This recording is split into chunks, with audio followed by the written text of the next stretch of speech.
in 2014, thereabout, you informed some of these fund managers that they were engaged in things that they are not supposed to do. From 2014 to 2019, some of them did not stop until you revoked their licenses.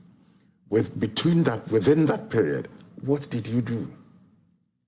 So I think if you noticed, we started suspending some firms. I think in 2018, we did a few suspensions. We wrote to firms to actually halt taking deposits before we did the revocation. My colleague mentioned the hearings. So we called them in to explain their business model.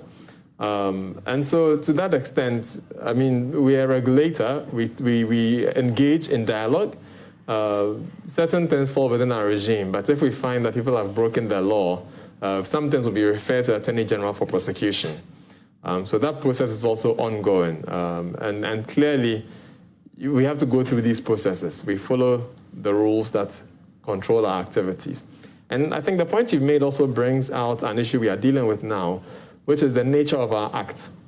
As to the remedial measures that we have within the Act. And in this crisis, we found that if you find a firm in contravention repeatedly, they were very limited. It was either revoke or suspend. But the workout mechanism wasn't clearly spelled out.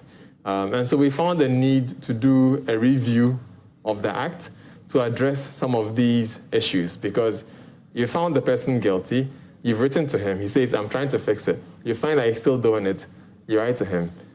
Between then and when you actually revoke, there's not much activity you can do, actually, because what are you going to do? Do you appoint an administrator?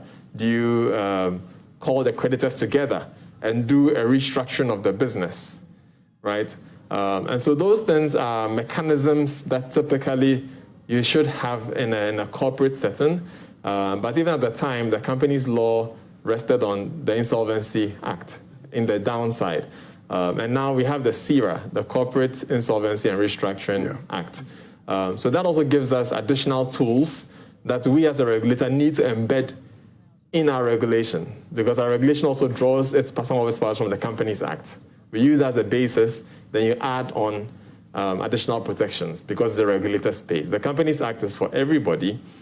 The Securities Act is for those who come to the regulated space. So then they face additional hurdles or additional actions that are required for them to operate in that space.